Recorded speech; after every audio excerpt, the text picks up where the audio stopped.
का दाटतो गोष्ट बापाची सांगताना, पुरी हुंद का दाटतो गोष्ट बापाची सांगताना. सर, आज 12 वर्ष झालं माझं वडील मला सोडून गेलेलं. एका मुलीच्या आयुष्यात तिचं वडील नसणं हे किती दुःखकारक असतं ना, याचं दुःख एक वडील नसलेली मुलगी किंवा मुलगा सांगू शकते. आयुष्यात येणाऱ्या असंख्य अडचणींना तोंड देताना जेव्हा बाप पाठीशी असतो ना, तेव्हा ती मुलगी किंवा तो मुलगा अगदी आनंदाने त्या संकटाला सामोरं जात असतो. पण जेव्हा ते संकट ते बाप नसलेल्या मुलीवर किंवा मुलावर येतं ना, त्यात काय वेदना असतात आणि काय त्रास असतो ना, हे बाप नसलेल्या मुला-मुलीशिवाय कोणी सांगू शकत नाही. बापाचं महत्व मुलींनो आपल्या आयुष्यात इतकं महत्वाचं आहे ना, की जसं जेवणात मीठ आपण खाल्लं नाही तर त्या जेवणाला चव राहत नाही ना, अगदी माझं आयुष्य असं बेचव झालेलं आहे. पण माझ्या बापाचे संस्कार, माझ्यावर असणारी आईची माया आणि माझ्या भावाचा हात, या सगळ्याच्या जीवावर आज मी जे करते त्यात माझ्या बापाची उणीव मला कायम भासत असते.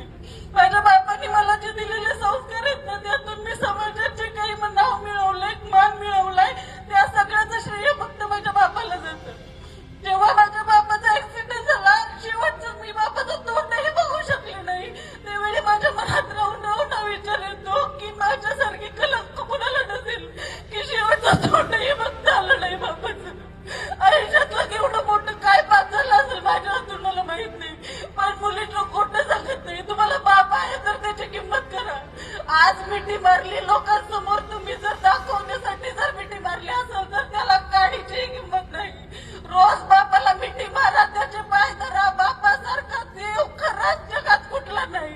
आपल्या आयुष्यात आपल्यासाठी झटणारं सगळ्यात मोठं अंतःकरण, सगळ्यात मोठं व्यक्तिमत्व जर कोण असेल ना, तर तो आपला बाप आहे. माझ्या बापाने माझ्यासाठी जी स्वप्न बघितली ती मी पूर्ण करण्याचा पुरेपूर प्रयत्न करत आहे. पण आता असणारे माझ्यावर जबाबदारी, अडचणी आणि संकट, यातून मला तिथपर्यंत पोहोचता येत नाही. त्यासाठी मला भरपूर अडचणींना सामना करावा लागतोय. पण मुलींनो, तुमच्या मागे तुमच्या बापाचा हात आहे, तुमच्या जवळ तुमचा बाप आहे, तुमच्या बापाची सावली.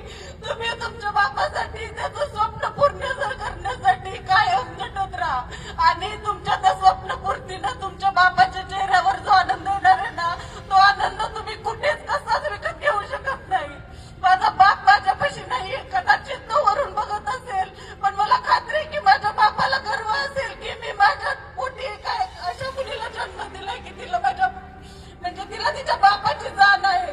आणि माझ्या बापाची जी स्वप्न आहेत ना, ती पूर्ण करण्यासाठी जे माझं कार्य मी जे करायला पाहिजे ते तर मी करतच आहे, पण तुम्ही पण करा.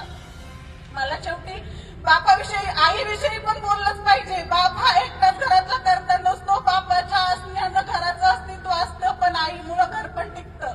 माझा बाप गेल्यानंतर माझ्या आईनं आमच्या आयुष्यात आईची आणि बापाची जी भूमिका बजावली, अगदी चोखपणे 2 वेळेचं अन्न, अगदी प्रत्येक गोष्टी शब्दात सांगू शकत नाही किंवा घरातलं प्रत्येक वातावरण आपण समाजापुढे मांडू शकत नाही, पण आईचं आणि बापाचं जे योगदान आपल्या आयुष्यात असतं ना, ते कुणीच कुणासाठीच करत नाही. अगदी निस्वार्थी भावनेने आपल्यासाठी झटणारे आपले आई बाबा असतात ना, त्यांच्या कर्तृत्वाची